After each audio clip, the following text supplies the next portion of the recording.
अगर हम भगवान की सेवा से दूर हैं तो वैष्णव दुखी रहते हैं, दुखी होते हैं। भगवान आचार्य भगवान के लिए बड़ा सुंदर सुंदर व्यंजन आदि तैयार किए और चावल भी बनाए। श्री चैतन्य महाप्रभु आए, आकर जो भोजन के लिए विराजे तो महाप्रभु के नजर पड़ा कि अरे इतना बढ़िया राइस, फर्स्ट क्लास एकदम बासमती। तो महाप्रभु पूछे कहाँ से आया ये राइस इतना बढ़िया, मैं रोज तो भोजन करता हूँ, इतना अच्छा राइस देखा नहीं था, आज कहाँ से आया। भगवान आचार्य बोले ये माधवी देवी से लेके आए। प्रभु को है कौन यही मागिया अनिल, तो छोटा हरिदासेर नाम आचार्य कहिल। महाप्रभु पूछे कौन लेके आया, चावल लाके कौन कौन लेके आया वहां से, माधवी देवी से। तो भगवान आचार्य कहे कि छोटा हरिदास गए थे, वो लेके आए। तब अन्न प्रशंसिया प्रभु भोजन करिला, निज गृह आसी गोविंदेर आज्ञा दिला। तो महाप्रभु भोजन ग्रहण किए। देखिए इससे बहुत बड़ा शिक्षा है, प्रसाद को कभी अपमानित ना किया जाए। इसलिए हम कहते हैं महाप्रसादे गोविंदे, महाप्रसाद गोविंद के समान है, गोविंद की कृपा है, भगवान ही है, तो उनको कभी भी अनादर अपमान नहीं करना।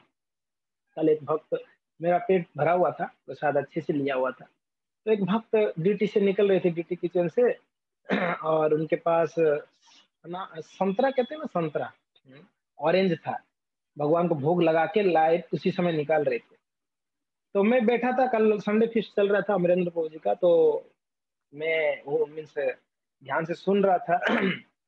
तो तभी प्रभु जी आए, बोले कि प्रभु जी प्रसाद लेंगे, भगवान का स्वयं भोग है। तो मेरा बुद्धि देखो, मैंने पूछ लिया क्या है प्रसाद में। हम नॉर्मली पूछते ना क्या है, पिज्जा पास्ता बर्गर में होगा तो हम तुरंत बोलते इस साइड कर दो इसको, रसगुल्ला गुलाब जामुन होगा इस साइड कर लो आप, राइस दाल होगा सब्जी होगा तो वो तो रोज खाते हैं, साइड कर लो, उस साइड रख दो। तो ये हम लोग का एक्चुअली इस प्रकार का भाव है, मगर नहीं। तो मैंने देखा कि वो बोले कि ऑरेंज है प्रभु, ऑरेंज खट्टा है, गला बैठ जाएगा। देखिए कितना हमारा दुर्बुद्धि चलती है भगवान के प्रसाद में भी। तो मतलब कि प्रभु जी मेरा पेट भरा हुआ है, अभी अभी प्रसाद लिया।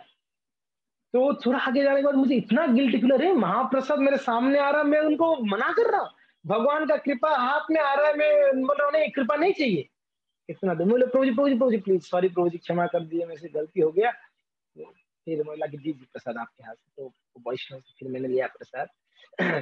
तो कहने के तात्पर्य हमारा बुद्धि कितना मीन्स कहते हैं ना दुर्बुद्धि है, हम प्रसाद में भी भेद करते हैं। यहाँ पे एक सुंदर कोटेशन भेजूंगा, मैं दिखाता हूँ, रुक जाइएगा। श्रील प्रभुपाद जी का है।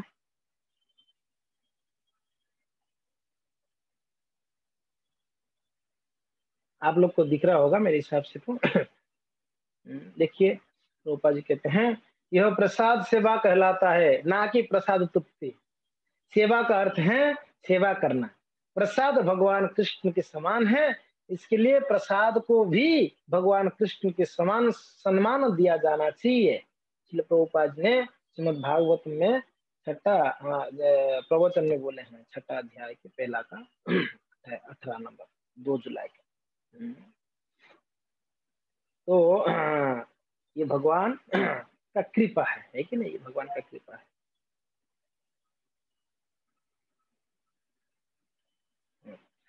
तो महाप्रभु ने वो प्रसाद को लिए और लेकर घर पे आए, गंभीरा में आए। महाप्रभु वहां गंभीरा में रहते थे।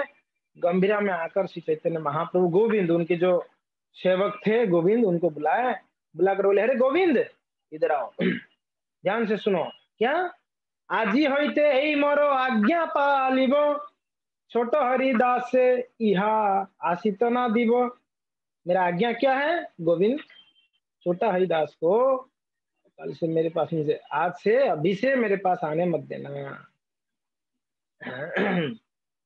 द्वारो मन हईला हरिदास दुखी हईल मने, किला गया द्वारो मना के हो ना ही जाने।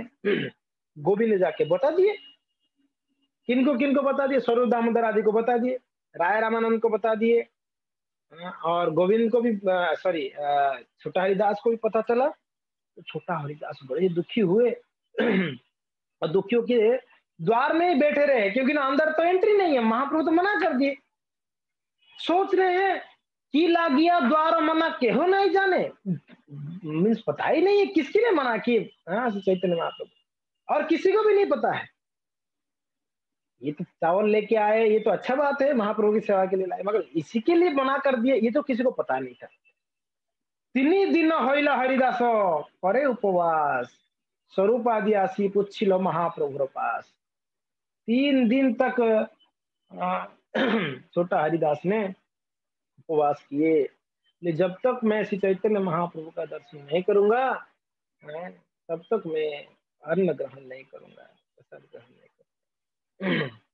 वैष्णव देखिए कैसे व्रत करते हैं, बहुत सारे वैष्णव है ऐसे व्रत करते हैं कि जब तक मेरा 16 मला पूरा नहीं होगा, तब तक मैं प्रसाद ग्रहण नहीं करूंगा ना। ऐसा ऐसा नियम रखते हैं भक्त लोग। ये अच्छा नियम है, ऐसा रखना चाहिए, मगर ध्यान रखिए, शरीर स्वास्थ्य असुस्त, मीन्स असुस्त है, हाँ, शरीर ठीक नहीं है, स्वास्थ्य खराब है, और ऐसा व्रत रखोगे तो तकलीफ हो सकती है। इसके लिए हमें रूप गोस्वामी कहते हैं, भक्ति की कुछ बाधक बताते हैं। 6 चीज भक्ति की बाधक है। क्या है? कहते अत्याहार प्रयासस्य प्रजल्पो नियमाग्रह जनसंगस्य लौल्यम स सर्वीर भक्ति विनश्यति। ये 6 चीज से हमारा भक्ति विनाश हो जाती है। क्या क्या है? अत्याहार, ज्यादा खाने से, बहुत ज्यादा खा जाने से नींद आएगा, भजन करने की इच्छा नहीं होगी। प्रयास, बहुत ज्यादा प्रयास करने से, बहुत ज्यादा प्रयास करने से, भौतिक संसार की भौतिक चीजों को, संसारी चीजों को प्राप्त करने के लिए जो प्रयास है हमारा, वो भी हमारा भक्ति में बाधक है। अत्याहार प्रयास से प्रजल्पो, भगवान कृष्ण के अलावा, भगवान की वैष्णवों की कथा के अलावा जो भी चर्चा है, वो सारे प्रजल्प कहा जाता है उसका, वो प्रजल्प करने से, भौतिक चर्चा करने से। प्रजल्पो नियमाग्रह, नियमाग्रह, एकदम नियम नियम नियम नियम नियम करते रहना है। वो नियम की वजह से सारे वैष्णव के चरणों में अपराध कर रहे हैं। ये भी एक प्रकार का, हमारा भक्ति में बाधक है। ऐसे नियम बताया गया है, हरि भक्ति बोली इसमें ऐसे बताया गया है, उसमें ऐसे बताया गया है। एकादशी में तो कुछ नहीं खाना चाहिए बताया गया। शरीर असुस्त है, दवाई नहीं खाएंगे तो तकलीफ होगी, प्रसाद खाना पड़ेगा सुबह, नहीं नहीं, एकादशी में बताया गया कुछ नहीं खाना है, नियम है। ऐसे कई वैष्णव नियम करके गिर जाते हैं। 1 महीना, वो क्या कहते हैं, अधिक मास किया, गिर गया, 10 दिन में गिर गया। ऐसा व्रत ना करे, ऐसा व्रत करे जिसमें भक्ति में आपको अनुकूल वातावरण मिले। प्रतिकूल वातावरण आ जाएगा तो फिर वो नियम किस काम का है बताइए आप। आप समझ सकते हैं ना। अगर आप ऐसे नियम ले लिया जिसके कारण आपकी भजन ही छूट गया, आपका शरीर असुस्थ, बेड में पड़े रह गए, तो ये तो आपका नुकसान हुई ना, भक्ति में प्रगति कैसे हुआ, तो नुकसान होगा। ये व्रत करो, व्रत ऐसा करो जो व्रत से आपका तकलीफ ना हो। मगर ऐसा भी नहीं कि ऐसा ढीला हो जाए कि नहीं नहीं नहीं, बस खाओ पियो मजा करो, नाम जप हो जाना चाहिए, एकादशी एकादशी नहीं, ऐसा नहीं, ऐसा भी नहीं होना चाहिए। जितना हमारा शरीर साथ देता है उतने हमको तपस्या करनी चाहिए। तपो दिव्यम पुत्र का जेन, तपस्या करनी।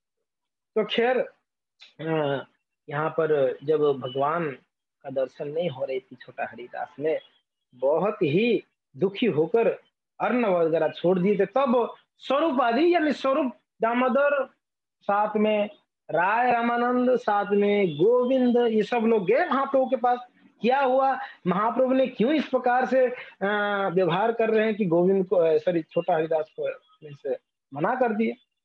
तो जाके पूछ रहे हैं, कोनो अपराध प्रभु कोइला हरिदास, किला गिया द्वार मना करे उपवास। कि हे प्रभु, कौन सी अपराध किया है छोटा हरिदास ने जिसके कारण आपने उनको अंदर आने के लिए मना किए। वो पता है उपवास कर रहा है। तो महाप्रभु कहते हैं, प्रभु कहे बैरागी करे प्रकृति संभाषण देखिते ना परवामी आहार बदन। महाप्रभु बोल रहे हैं वैरागी करे प्रकृति संभाषण। ये विरक्त होकर, वैरागी होकर संसार को त्याग कर वापस प्रकृति यानी स्त्रियों के साथ बात कर रहा है। और ये देखिते ना पारो अमी ताहारा बदन, मैं उसकी ऐसे लोगों का मुंह देखना नहीं चाहता। हमने चर्चा किए थे श्री चैतन्य महाप्रभु 3 लोगों के ऊपर कभी कृपा नहीं करते हैं। पहला, जो वैरागी होकर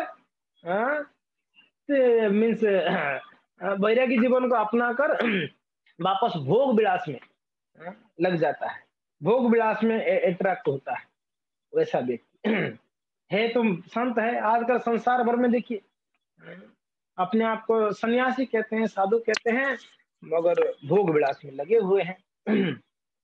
ऐसे लोगों को महाप्रभु कृपा नहीं करते हैं। अगर हम वैरागी जीवन अपनाए, ब्रह्मचारी जीवन, सन्यासी जीवन, वैरागी जीवन है, इसी जीवन में भी अगर हम भौतिक विषय भोग, तो आप बोल सकते हो गृहस्थों के लिए तो अलाउ है ना। नहीं रे बाबा, वैरागी यानी सब, हम सारे महाप्रभु के फॉलोअर्स वैरागी हैं। और सभी लोगों को ध्यान रखना चाहिए कि हमको कृष्ण से दूर ले जाने वाला चीजों से दूर रहना चाहिए हमको, है कि नहीं। तो महाप्रभु यहाँ पर इसी बात को कहते हैं, प्रभु को है वैरागी करे प्रकृति संभाषण देखिते ना पार अमितार बदन। तो 3 लोगों के ऊपर महाप्रभु कृपा नहीं करते। पहली बात है वैरागी होकर अगर वो क्या करता है, विषय भोग में लग जाता है। दूसरा, वैष्णव अपराधी के ऊपर महाप्रभु कभी कृपा नहीं करते हैं। तीसरा, श्री चैतन्य महाप्रभु कपटी के ऊपर कभी कृपा नहीं करते। कपटता, हृदय में कपट है।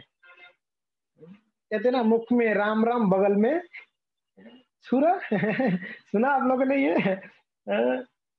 सामने तो हरे कृष्णा प्रभु जी कैसे हैं, बड़ा अच्छे से बात करेंगे, और पीछे से निंदा करेंगे, कपटता रखेंगे। है कि नहीं?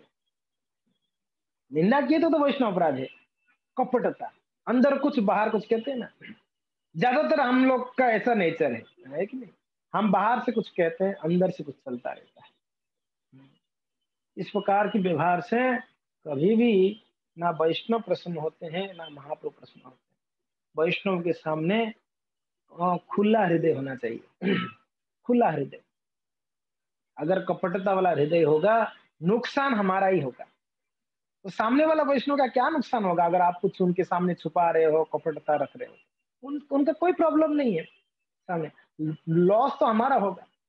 और वैष्णवों से हमारा बोलते हैं ना संबंध क्यों टूट रही है, कपटता के कारण है। वैष्णव से तो ये इनसे मेरा जम नहीं रहा है, क्यों नहीं जम रहा है, यानी कहीं ना कहीं कपटता है उनके प्रति आपका, इसके लिए नहीं जम रहा है आपका उनका। वैष्णव जब बोलते हैं हम वैष्णव हैं, भगवान की भक्त हैं, तब नहीं जमने की बात ही नहीं आती है जी। नहीं जमने की बात ही नहीं है। जमेगा के संसारी लोगों के साथ इतना अच्छा जमाते हैं हम, वैष्णवों के साथ में नहीं जम रहा है, गड़बड़ है कहीं पर। और हम नॉर्मली हम गड़बड़ सामने वाला इनकी वजह से ऐसे हो रहा है। मैं तो अच्छा हूं, उनके उनके साथ में अच्छा रह रहा हूं, देखो ये मेरे से बात नहीं कर। अपने अंदर भी थोड़ा टोटल नहीं चाहिए, कहीं मेरे से तो कमी नहीं है, मेरे अंदर तो कोई कमी नहीं है जिसके कारण वो सामने वैष्णव नाराज है। नॉर्मली हम सबके जीवन में ऐसा हमको स्ट्रगलिंग होती है, कहीं ना कहीं किसी कारणवश वैष्णव नाराज हो जाते हैं। तो कपटता, देखिए वैष्णव कहते हैं ना सरलता ही वैष्णवता है। सरलता का क्या बोलते हैं उल्टा कपटता है, सरलता का उल्टा कपटता है। भगवान का सरलता चाहिए। मान लीजिए हम बहुत सेवाएं करते हैं मगर हृदय में कपटता भरा हुआ है, उस सेवाओं को भगवान स्वीकार ना करें। भगवान बाउंड नहीं है हमारे, हमने इतना सेवा किया तो उनको स्वीकारना पड़ेगा, बाउंड नहीं है जी। उनको उनको सेवा करने वाले करोड़ों करोड़ों लक्ष्मियां, लक्ष्मी सहस्र शतसम भ्रमसिद्ध्यमान, क्या जगन्नाथ जी का हमारा सेवा चाहिए? ना, नहीं चाहिए। उनके पास सेवा करने के लिए यही लक्ष्मियां हैं। हमारे कल्याण के लिए, हमारे उद्धार के लिए हम भगवान की सेवा करते हैं। एक वरिष्ठ वैष्णव कह रहे थे, कोई आके बोले कि प्रभु जी मैं गौ माता का सेवा करना चाहता हूँ। तो प्रभु जी बोले कि आप क्या गौ माता का सेवा करोगे? गौ माता आपको सेवा में लगा रही है। गौ माता का सेवा हम कर सकते हैं? नहीं। गौ माता हमको सेवा में लगा रही है। हम जगन्नाथ जी का सेवा कर सकते हैं? आप बताइए, हमारा मन का स्थिति, हमारा हृदय में कलमश का स्थिति, हम लोगों का परिस्थिति देखिए, हमारा भजन में क्या शक्ति है कि हम भगवान का सेवा कर पाएंगे? हमारा शरीर अशुद्ध है, मन अशुद्ध है, मन अशुद्ध है, हृदय अशुद्ध है, सब अशुद्ध है, फिर भी हम क्या परम पवित्र भगवान का सेवा कर सकते हैं? अब विचार करिए ना। हमारा कोई क्वालिफिकेशन नहीं है कि हम भगवान श्री हरि का सेवा कर सकते हैं, मगर ये भगवान कृपा करके हमारे जैसे नीच पतित अधम को सेवा में लगाते हैं। ये जगन्नाथ जी का कृपा है। हम कभी कोई बड़ा बड़ाई मारते हैं, मैं ऐसे किया, मैं ऐसे किया। क्या किए? भगवान चाहेंगे तो 2 मिनट में आपका प्राण ले सकते हैं। सांस रोक देंगे एक बार तो खत्म हो गए हम, है कि नहीं? हवा बंद कर दिए तो। कोई डॉक्टर से मैं मिला, वो डॉक्टर कह रहे थे कि हमारा जो सांस चल रही है, वो जो लंग्स होता है, वो लंग्स का पर्दा को तोड़ने में 1 सेकंड लगता है। एक बार टूट गया फिर वो वेंटिलेटर में जाएगा, 1 सेकंड लगती है। तो भगवान 1 सेकंड में हमारा सांस रोक देंगे। काहे का अहंकार है कि हमने किया करके बताओ? इस बात का अहंकार है। ऐसा कभी अगर मन में आए तो दूसरे भक्तों का भी सेवा को देख लेना चाहिए, गिनना चाहिए। हमने जीवन भर अपना ही सेवा को गिन रहे हैं, मैंने क्या किया, मैंने कितना सेवा किया, मैंने कितना प्रचार किया, मैंने कितना ये किया, मैं कितना उतना वो किया। हमने गिनते रहते हैं हमारा सेवाओं को।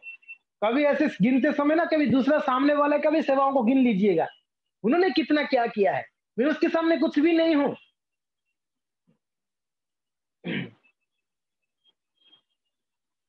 जब मन में आ गया मैं किया, मैं किया, मैं किया, तो समझ जाए कि पतन शुरुआत हो गई है हमारा। हमको लग रहा है हमने प्रगति कर रहे हैं, मगर पतन शुरुआत हो गई। और मैं आ गया मीन्स हम दूसरे को नीचा कर रहे हैं। अभी मैं जहां पर हूं तो सामने वाला नीचा होगा, तभी तो मैं आगे ऊपर रहूंगा। जब सामने वाला को ऊपर रखोगे तो आपको नीचे रहना पड़ेगा, है कि नहीं? सामने वाले को ऊपर बिठा रहे हो मीन्स आप नीचे हो। आप बोलोगे ऊपर बैठा है, यानी आप नीचे हो, तभी तो उसको ऊपर बोल रहे हैं आप। एग्जैक्टली ऐसा ही है। अगर भक्ति में हम दूसरे को बोलते हैं ये अच्छा भक्त, यानी हम उनसे नीचे भक्त हैं, हम अच्छा भक्त नहीं है। हम खुद को ही बोलते रहते हैं, मैं अच्छा भक्त हूं, मैं अच्छा जप करो, मैं अच्छा सेवा करो, यानी हम सभी को हमारे नीचे देख रहे हैं। ये गया गुजर, ये गया जाएगा। इसके लिए महाप्रभु की कृपा चाहिए। जैसे कल हमने सुना कि प्रभु जी कह रहे थे कि हम गौड़िया हैं, हम चार संप्रदाय में नहीं है, हम गौड़िया हैं, ये हमारा अहंकार होनी चाहिए। अगर ये अहंकार है हम गौड़ीय हैं, तो गौड़ी हो क्या हम क्या गौड़ीय परंपरा के सारे नियमों को फॉलो कर रहे हैं? यानी हम गौड़ीय है तो क्या श्री चैतन्य महाप्रभु की प्रसन्नता के लिए कार्य कर रहे हैं? अगर हम गौड़ीय है तो क्या श्री चैतन्य महाप्रभु की कृपा प्राप्त करने के लिए कार्य कर रहे हैं? तो ध्यान रखना। अगर चैतन्य महाप्रभु का कृपा चाहिए, ये 3 चीज से बचना पड़ेगा हमेशा। वैष्णव अपराध से बचनी पड़ेगी। हाँ, क्या फर्क पड़ता है कौन वैष्णव क्या सोचता है, मुझे कोई फर्क नहीं पड़ता है। बहुत फर्क पड़ता है जी हमारा भक्ति के जीवन में। एक भी वैष्णव के नाराज होंगे तो हमारा जीवन की भक्ति के जीवन में बहुत बाधा आ जाएंगे, बहुत बाधा आ जाएंगे। और ये हमको बहुत अनुभव है, हर सारे वैष्णव की इस बात का अनुभव हुआ ही होगा। एक भी वैष्णव के नाराज है। श्रील रूप गोस्वामी महाराज भगवान के लीलाओं को साक्षात लाइव दर्शन करते थे जी। कोई एक वैष्णव वहां से गुजर रहे थे, वो ये हंस रहे थे भगवान की लीलाओं को देखकर। आपने कथा बार बार सुने होगे, बड़ा प्रसिद्ध कथा है। रूप गोस्वामी पाद बैठे हैं वृंदावन में, हाँ, पेड़ के नीचे बैठ कर वो देख रहे हैं, आंख बंद कर कर। क्या देख रहे हैं? गोलोक वृंदावन में भगवान क्या कर रहे हैं? राधा रानी फूल तोड़ने गई हैं, उनके हाथ नहीं पहुंच रहा है पेड़ के ऊपर, तो कूद रहे थे ऐसे से हाथ फूल तोड़ने के लिए। भगवान श्री कृष्ण ने उस धीरे से चढ़ के उस डाली के ऊपर आगे, जो डाली में फूल था, माँ मैया जहां पर फूल तोड़ने प्रयास कर रही थी, उस डाली के ऊपर आए तो डाली नीचे आ गई, झाड़ का शाखा नीचे आ गया। तो राधा रानी उस झाड़, अरे वाह, नजदीक आ गया, पकड़ ली, पकड़कर फूल तोड़ के दे रही थी दूसरी सखियों को। भगवान कृष्ण डाली से बाहर निकल गए। जैसे बाहर निकल गए क्या होगा, और डाली ऊपर चला गया, तो राधा रानी भी साथ साथ में ऊपर निकल गई, ऐसे झूलने लगी, चिल्लाने लगी, ए बचाओ बचाओ बचाओ। तो कृष्ण उनकी सखा लोग ठोठो हंसने लगे। तो ये लीला को देख रहे थे रूप गोस्वामी यहाँ हमारे भू वृंदावन में बैठकर, वो हंसने लगे, आंख बंद कर रहे थे, ध्यान में हंस रहे। वहां से एक संत जा रहे थे जिनका शरीर में थोड़ा कूड़ कुब्जा का शरीर था, थोड़ा टेढ़ा मेढ़ा शरीर था, थोड़ा कुरूप था शरीर। तो महात्मा देखे, अच्छा ये संत मुझे देख के हंस रहे हैं, मेरा शरीर को देख के, मेरा शरीर की स्थिति देख के। वो नाराज होगी, कुछ नहीं बोले वो। हम होते तो दो झापड़ जाके खींच देते थे, मुझे देख के हंस रहे तू। वो महात्मा दुखी हुए, कुछ भी नहीं बोले, निकल गए। इनका यहाँ लाइव टेलीकास्ट बंद हो गया। चेक किए इंटरनेट तो ठीक है, सब ठीक है, क्या हो गया, क्यों लाइव टेलीकास्ट नहीं हो रही। तब उनको पता चला, सनातन गोस्वामी से मिलने के बाद सनातन गोस्वामी बोले कहीं ना कहीं कोई वैष्णव नाराज है जी। बहुत बड़ा शिक्षा इस लीला से, ये लीला हमने कई बार सुने, मगर क्या शिक्षा इसमें देखिए। अगर कोई एक भी वैष्णव हमसे प्रसन्नता नहीं है, अप्रसन्न है, तो मान लो हमारे भक्ति में कहीं ना कहीं डावाडोल है। तो अगर ऐसे गिनते जाएंगे तो कितने वैष्णव नाराज होंगे ना हमसे, हमारे व्यवहार से, हमारी बातों से, है कि नहीं है, हमारे आचरण से। तो इसके लिए रोज हम लोग वैष्णव को प्रार्थना करते हैं, वृंदावन वासी जत वैष्णवेरा गण ताहार निकट। बड़ा बहुत सुंदर भजन है, वृंदावन वासी जत वैष्णवेरा गण। ये भजन में सारे वैष्णव को प्रणाम किया गया है। वृंदावन वासी जत, मायापुर वासी जत, नीलांचल भक्तगण, और जो पहले वैष्णव हुए उन सबको, जो आने वाले उन सबको, जो अभी वर्तमान है उन सबको, सभी वैष्णव को प्रणाम करते हैं। देवकी नंदन ठाकुर जो भी है, हम ये कह रहे थे कि महाप्रभु का कृपा ये तीन के ऊपर नहीं होती है, जो कपटी हैं, जो वैष्णव अपराधी हैं, और तीसरा है जो बैरागी होकर, बैरागी है ना, हम सब है जी, हम महाप्रभु के मूवमेंट में है, मीन्स हम सभी बैरागी है। महाप्रभु बैरागी को देखकर बहुत प्रसन्न होते हैं। यहाँ पर महाप्रभु बोलते देखिते ना पारे तामी तार बदन, उनकी मुंह देखना नहीं चाहता जो इस प्रकार से व्यवहार करता है। दुर्वार इंद्रिय करे विषय ग्रहण, दर भी प्रकृत हरे मुने रपि मना। दुर्वार इंद्रिय करे विषय ग्रहण। So strongly are the senses connected to the objects of their enjoyment that indeed a wooden statue of a woman attracts the mind of even a great saintly person। बताइए कितना मीन्स महत्वपूर्ण बात कहते हैं महाप्रभु की, महाप्रभु की वचन है। दुर्वार इंद्रिया, ये हमारा जो बद्ध इंद्रिया है ना, ये करे विषय ग्रहण, दौरवी प्रकृति हरे मने रपि मन। अगर कोई पुतला का, स्त्री का स्वरूप भी होगा ना, पुतला, काठ का पुतला, तो भी वो अट्रैक्ट कर देगा महान महान संतों को। मुने रपि मन, बड़े मुनि व्यक्ति, मौन, मुनि यानी जो मौन मौन धारण करता है, मीन्स भौतिक संसार की बातें नहीं करता है, उसको मुनि कहते हैं। वैसे मुनि जो सिर्फ भगवान के चिंतन करता है, वैसा मुनि की मन को भी हर लेता है, हर लेगा। अगर सिर्फ काठ का पुतला भी होगा, तो स्त्री का पुतला, तो दूसरी बात का क्या कहा जाए।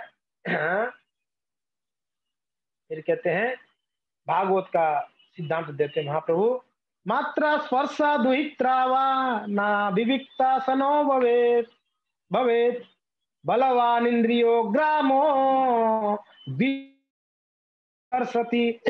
भागवत का श्लोक है जी ये।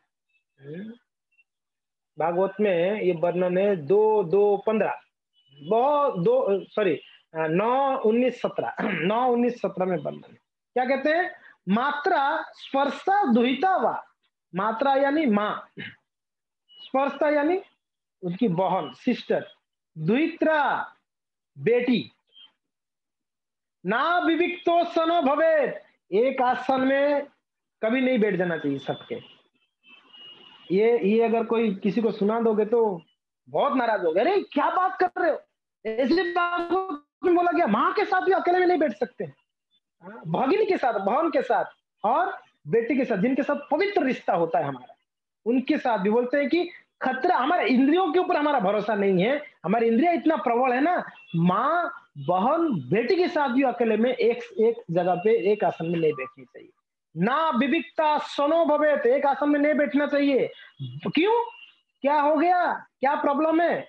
बोलते हैं कि बलवान इंद्रियो ग्रामो, ये हमारी इंद्रिया इतना बलवान है जी, विद्वान सभी कर सती, बड़े बड़े विद्वानों की मन को भी खींच लेगा जी। बोलते ये सब ब्रह्मचारी को बताना चाहिए। नहीं, नॉट ओनली ब्रह्मचारी जी, सबके लिए ये चैतन्य चरितामृत ब्रह्मचारियों के लिए थोड़ी बताइए, सबके लिए, हम सबके लिए चैतन्य चरितामृत, ये भागवत सभी के लिए। वैष्णव यानी सारा, ऐसा नहीं कि आप वैष्णव हैं बोलते और बोलते नहीं ये मेरे लिए नहीं, ये तो ब्रह्मचारी के लिए, सन्यासी के लिए, ये गृहस्थ के लिए, नहीं ऐसा नहीं बताइए। नियम भक्ति में जो भी नियम सबके लिए है, स्त्री हो या पुरुष है, बच्चा या बड़ा है, सबके लिए नियम है, गृहस्थ हो या ब्रह्मचारी या सन्यासी। बहुत बहुत बलवान है हमारे इंद्रियां, कभी भी हमको धोखा दे सकता है। अगर हमारी इंद्रियों को एंगेज नहीं करेंगे, सबसे बेस्ट उपाय है एंगेज करिए, एंगेज करिए। आप सेवा में एंगेज है तो आपको कहते हैं ना, भोग के लिए आपका मीन्स समय नहीं मिलेगा। अगर आप सेवा में एंगेज है, आपको भोग करने के लिए समय कहाँ है, दूसरा चिंतन करने के समय, हम आप तो लगे हुए हैं सेवा में, उनके दिमाग में चलता रहता है उल्टा पुल्टा, जियो खाली है, कोई सेवा नहीं है। जो सेवा नहीं, वो आपने एक कथा सुना ना जिन का, वो जो जिन होते हैं ना, जिन ना, प्रेत, मुसलमान लोगों का प्रेत होते हैं, जिन कहते हैं। वो एक बूढ़ा रोज शौच करने जाता था, और शौच करने के बाद जो उसकी लोटा में पानी रह जाता, पहले बाहर जाया करते थे खेतों में शौच करने, और जो पानी बच जाता था उसकी लोटा में, वो एक पेड़ के नीचे डाल देता था रोज। हाँ, एक दिन एक वो पेड़ से एक प्रेत, एक जिन प्रकट हो गया, बोला कि प्रभु मैं आपसे बहुत प्रसन्न हूँ, धन्यवाद, मैं बहुत दिन से प्यासा था, आप मुझे जल चढ़ाया तो मेरा प्यास बुझ गया, थैंक यू थैंक यू, मैं यही पेड़ में निवास करता हूँ, आपका पानी देने से मेरा प्यास बुझ गया। बोले, ये घबरा गया, अरे भाई कहाँ से आ गया तू, मैं तेरे को थोड़ी पानी दिया मैं तो पेड़ को दे रहा था। नहीं नहीं, मैं बहुत प्रसन्न हूँ, बोलो क्या चाहिए, आप जो चाहिए वो दूंगा, जल्दी बोलो नहीं तो आपको खा जाऊंगा।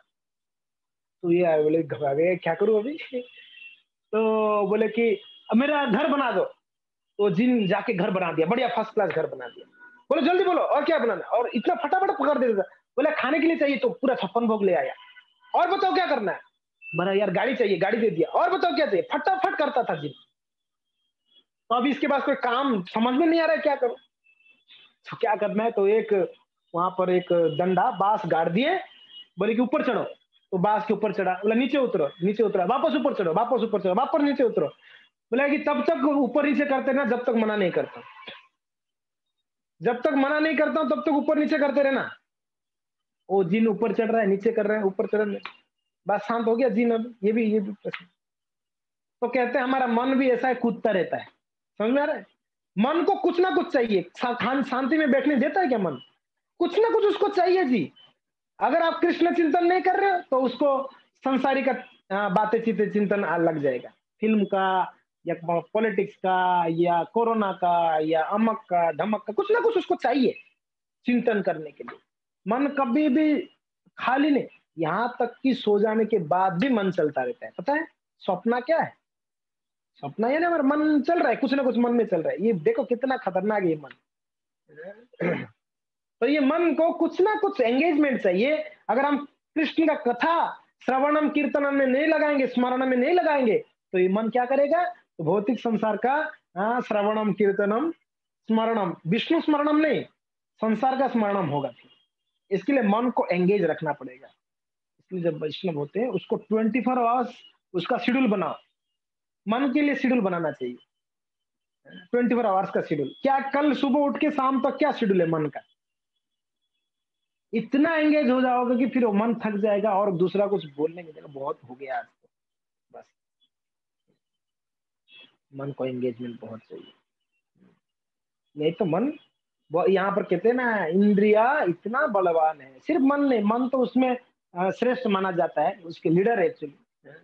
मन से ही सारा कार्य शुरू होता है, मन में आ रहा है तो सारा सब लोग को एक्टिव कर देता है।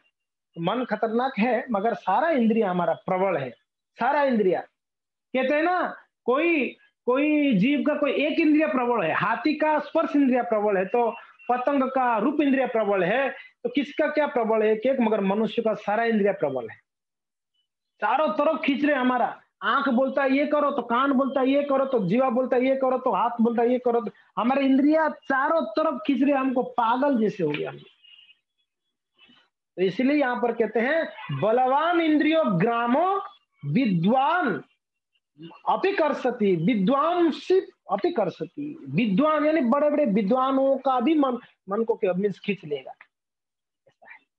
इसलिए महापुरुष सतर्क करते हैं, जो वैष्णव है उनको बड़ा सतर्क रहना चाहिए, इंद्रियों को खुला नहीं छोड़ना चाहिए। खुला छोड़ोगे तो इंद्रिया बह जाएंगे, इंद्रियों को खुला छोड़ते ही इंद्रिया बह जाएंगे, नहीं रोक पाएंगे। इसके लिए बाउंड्री लाइन होना चाहिए।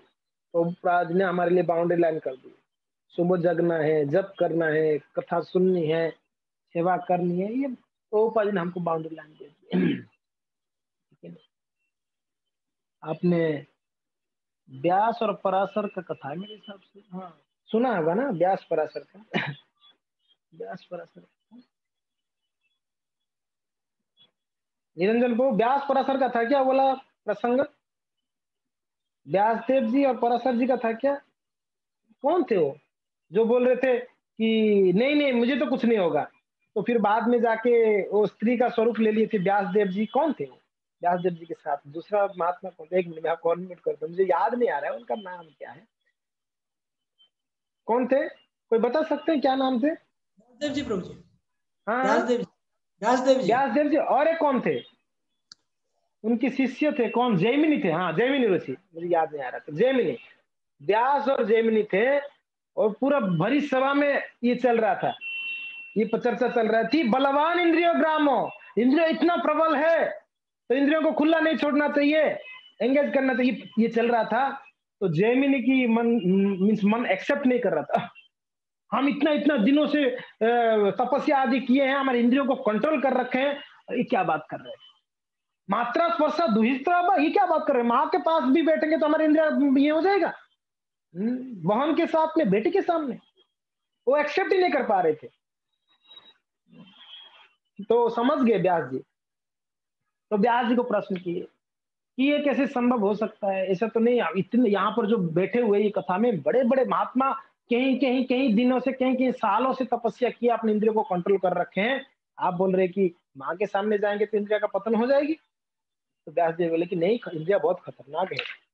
बोले कि हो ही नहीं सकता है, मेरा इंद्रियों के ऊपर बहुत भरोसा है। हम सबका यही है ना, हमारे मन में यही रहता है कि मेरा कुछ नहीं होगा, दूसरे का क्या हो जाएगा हो जाएगा, मेरा कुछ नहीं होगा, मेरे इंद्रियों के प्रति बहुत भरोसा है। तो जयमिनी जी महाराज जी व्यासदेव की शिष्य, दोनों का वार्तालाप हुई। तो व्यास जी बोले चलो ठीक है, कोई बात नहीं, देखा जाएगा। तो एक दिन की बात है, बहुत खूब बारिश हो रही थी, खूब बारिश हो रही थी अर्धरात्रि में। जैमिनी मुनि ने, व्यास जी जैमिनी मुनि के आश्रम में आए। एक स्त्री का शरीर, बड़ा सुंदर शरीर लिए व्यास जी। व्यास जी देखिए, व्यास जी स्वयं भगवान है, भगवान का सत्यावेश अवतार व्यास जी, साहित्य का अवतार सत्यावेश अवतार। तो व्यास जी एक स्त्री, बड़ा सुंदर स्त्री बने थे इससे रूप से। तो बारिश खूब हो रहा था, तो आके जैमिनी मुनि के आश्रम का दरवाजा खटखटाया। तो जैमिनी मुनि अंदर से बोल रहे कौन? अर्धरात्रि था, 12-1 बजे, कौन? तो ये स्त्री बोल रही है, मैं एक अबाला स्त्री हूँ, अर्धरात्रि है, मेरे लिए कोई संरक्षण का जगह नहीं है, रक्षा का, मैं बहुत कांप रही हूँ ठंडी में, तो कृपया आप मुझे आश्रय दीजिए आपके आश्रम। बोलते कि आपको पता नहीं ये बैरागियों का आश्रम है, यहाँ स्त्रियों की एंट्री नहीं है, आप जाइए यहाँ से जाइए। व्यास जी बाहर से बोलते हैं, मैंने तो सुनी थी कि जो महात्मा होते, संत होते, बड़ा दयालु होते हैं। आप तो यहाँ पर मुझे नहीं लग रहा है कि महात्मा लोग दयालु होते हैं। अभी महात्माओं को चैलेंज आ गया। वो बोल रहे कि मैंने तो सुना था महात्मा लोग का हृदय बड़ा मीन्स उदार हृदय के होते हैं, दयालु होते हैं, मगर यहाँ पर तो मुझे लग नहीं रहा है।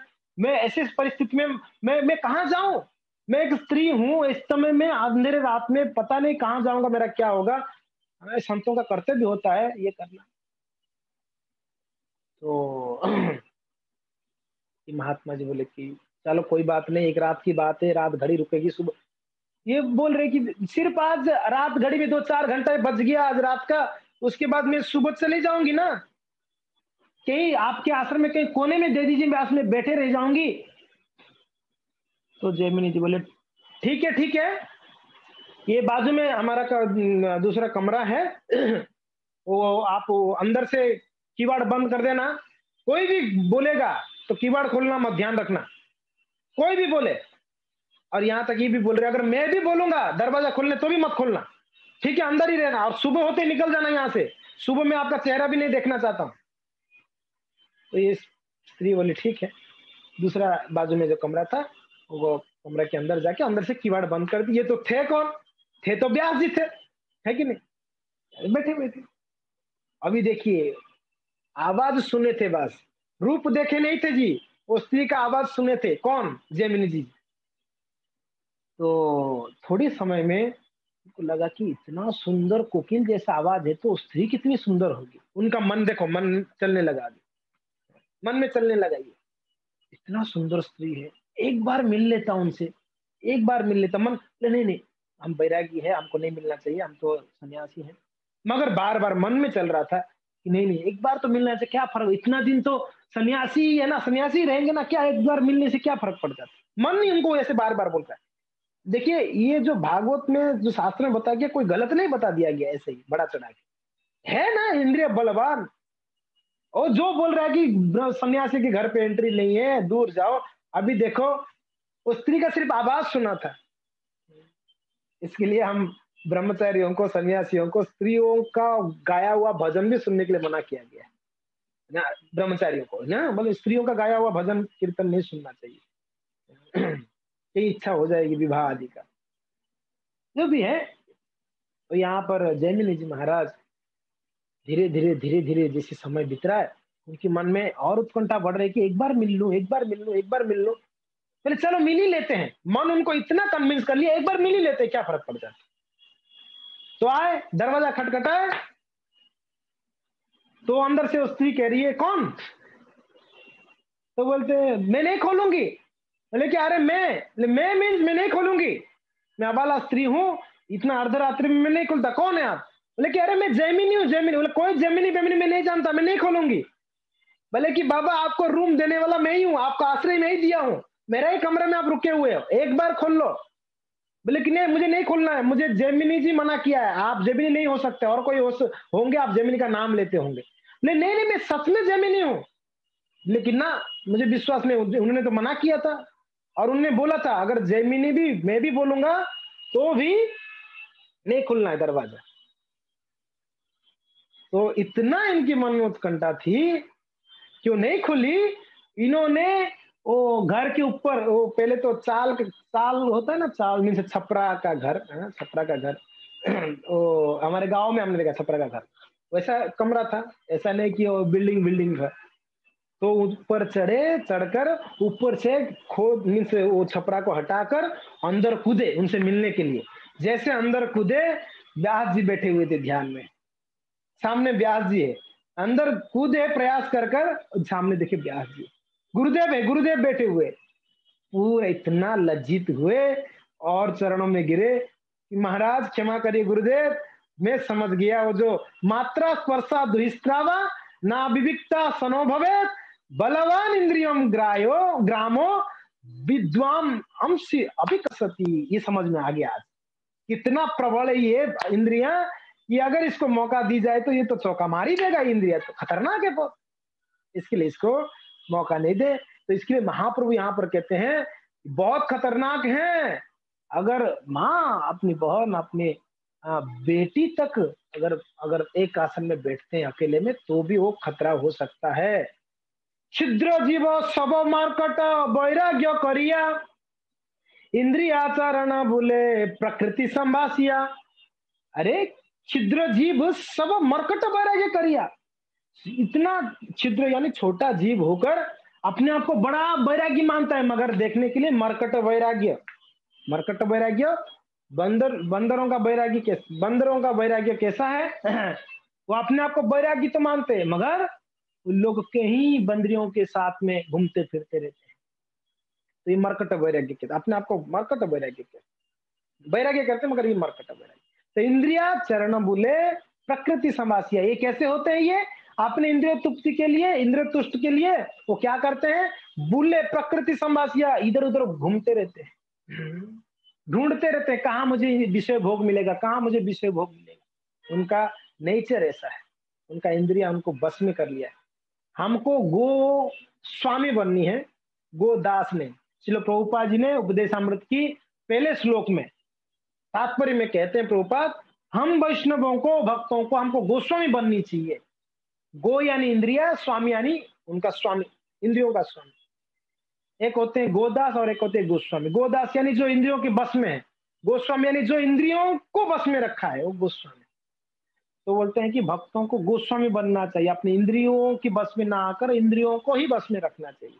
और वो तब संभव है भक्तों, जो हम वैष्णव अपराध बिना किए, हम वैष्णव के संग में रहकर भजन साधन कीर्तन करते हुए इंद्रियों को एंगेज रखें सेवाओं में, तो इंद्रियों को कंट्रोल करने में समर्थ हो पाएंगे। बाकी बाहरी कोई ऐसा साधन नहीं है जिनसे हम इंद्रिया को संयम कर सकते। इंद्रिय संयम के लिए और कोई साधन नहीं। इसके लिए हमको एंगेज करनी है, कैसे? अकेले में नहीं, वैष्णव के साथ, भक्तों के साथ, उनके आदेशों को, आज्ञा को पालन करना। तो ठीक है, आज समय हो गया है, थोड़ा लेट भी चालू हुआ, हम यही विराम देते हैं। 120 नंबर तैयार हो गई है, तो 121 से हम नेक्स्ट टाइम से सुनेंगे। धन्यवाद। हरे कृष्णा। जगन्नाथ श्रीमद चैतन्य चरितामृत की जय, जय कृष्णदास कविराज गोस्वामी की जय, चैतन्य महाप्रभु की जय, निताई गौर हरि प्रेमानंदे। धन्यवाद। किसी का कोई जिज्ञासा है तो पूछ सकते हैं। Thank you. टॉपिक थोड़ा ब्रह्मचारियों का टॉपिक था, क्षमा करिएगा, पर कोई नहीं। अजय गुराम प्रभु जी। यस प्रभु जी। हरे कृष्ण जी, प्रणाम। प्रभु जी मेरा एक जिज्ञासा था कि चैतन्य चरितामृत में कहा है कि महाप्रभु के 3.5 विश्वास पात्र लोग थे, उसमें माधवी माता जी थी। तो महाप्रभु तो स्त्रियों से बिल्कुल भी मिलते नहीं थे, तो वो विश्वास पात्र कैसे बनी उनकी? वो मेरा थोड़ा जिज्ञासा था। देखिए, महाप्रभु स्त्रियों को स्त्री करके भी नहीं देखते, तो प्रकृति करके देखते थे। और मैंने सुन रहा था एक लेक्चर में, कहते हैं कि वैष्णव ऐसा थोड़ी ना कि सिर्फ पुरुष शरीर वाले ही वैष्णव हो सकते, स्त्री शरीर वाले हो सकते है कि नहीं? हमारे संप्रदाय में कई स्त्रियां बड़ा महान महान वैष्णवी हुए हैं। तो देखिए, भक्ति कोई मीन्स ऐसा बाउंड्री नहीं है भक्ति के लिए, बाउंड्री लाइन की, ये ही कर सकता है, ये नहीं कर सकता, ये शरीर वाला कर सकता है, ये नहीं कर सकता है। हनुमान जी महाराज जी बंदर के शरीर में रहकर भजन किया, महान भक्त बने, है कि नहीं? भालू के शरीर में रहकर राम भक्त बन गए जामवन महाराज जी ने, है कि नहीं? वह पक्षीराज गरुड़ जी पक्षी का शरीर में भगवान का शुद्ध भक्त हुए। तो शरीर से कोई लेना देना नहीं है, ये तो प्रकृति है। मगर महाप्रभु दुनिया को ये भी एक शिक्षा देने वाले होंगे, इसके कारण ये भी हो सकता है कि स्त्रियों का स्थान कोई, जो कहते हैं ना स्त्रियों का लिए बोलते हैं कि बहुत नीचा है, स्त्री ये नहीं कर सकती, उन्हें नहीं, स्त्रियां बहुत अच्छे भक्त बन सकते हैं। एक शिक्षा हो सकती है स्त्रियों के लिए, एक बहुत बड़ा शिक्षा है, और समाज के लिए बहुत बड़ा शिक्षा है। स्त्रियों को बहुत छोटा मत मानो, वो लोग बहुत बड़े बड़े भक्त बन सकते हैं भगवान का। मीराबाई ने कितना बड़ा भक्त, तो ये भी एक शिक्षा हो सकता है। बाकी इसका और भी अंतरंग कोई कारण होगा, और मेरे बुद्धि से तो परे है ये, मेरे बुद्धि से परे है। तो क्षमा करिएगा। आपको अगर कुछ पता है तो बताइए, और कोई वैष्णव बता सकते हैं तो बताइए, मुझे तो इतना ही से समझना है। अजय गुराम प्रभु जी, आप तो बता सकते हैं, आपको पता होगा क्या कारण है। नहीं, मेरे को प्रभु जी थोड़ा समझ में नहीं आया, क्योंकि वही माधवी माता के साथ में फिर छोटा हरिदास का कांड होता है, तब उनको महाप्रभु सजा देते हैं, तो इसलिए मैं समझ नहीं पाया था इसी चीज, इसलिए मेरे को बड़ा दिन से जिज्ञासा थी। आपने वो टॉपिक चला तो मैं पूछा इसलिए। तो ये शिक्षा के लिए हम लोग के लिए ये शिक्षा है। अगर महाप्रभु उस प्रकार व्यवहार नहीं करते यहाँ पर, तो फिर एक परंपरा बन जाती कि चलता स्त्रियों से बात कर सकते हैं। इसलिए ये परंपरा को रोक दिया महाप्रभु ने। वैरागियों के लिए ये परंपरा नहीं, वैरागियों को ध्यान रखना चाहिए, तो इसलिए महाप्रभु ने। बाकी महाप्रभु के भक्त में स्त्री है तो बहुत बड़ी बात है, बहुत बड़ी बात है। और भी कोई कारण होगा, कोई वरिष्ठ वैष्णव से हम पूछ सकते हैं। Thank you Prabhu. ओके, धन्यवाद, थैंक यू। हरे कृष्णा। वांछा कल्पतरुभ्यश्च कृपा सिंधुभ्यो पतितानां पावनेभ्यो वैष्णवेभ्यो अनंत कोटि वैष्णव भक्तवृंद की जय। कच्छा प्रभु जी हाथ उठा रहे हैं, कोई जिज्ञासा है क्या आपका? हरे कृष्णा प्रभु जी, जय दंडवत प्रणाम। दंडवत प्रणाम, दंडवत प्रणाम जी प्रभु जी। प्रभु जी, इस विषय में जिज्ञासा नहीं थी मेरी, वो जी क्विज कंपटीशन का आया था। ओके क्विज ओके ओके के लिए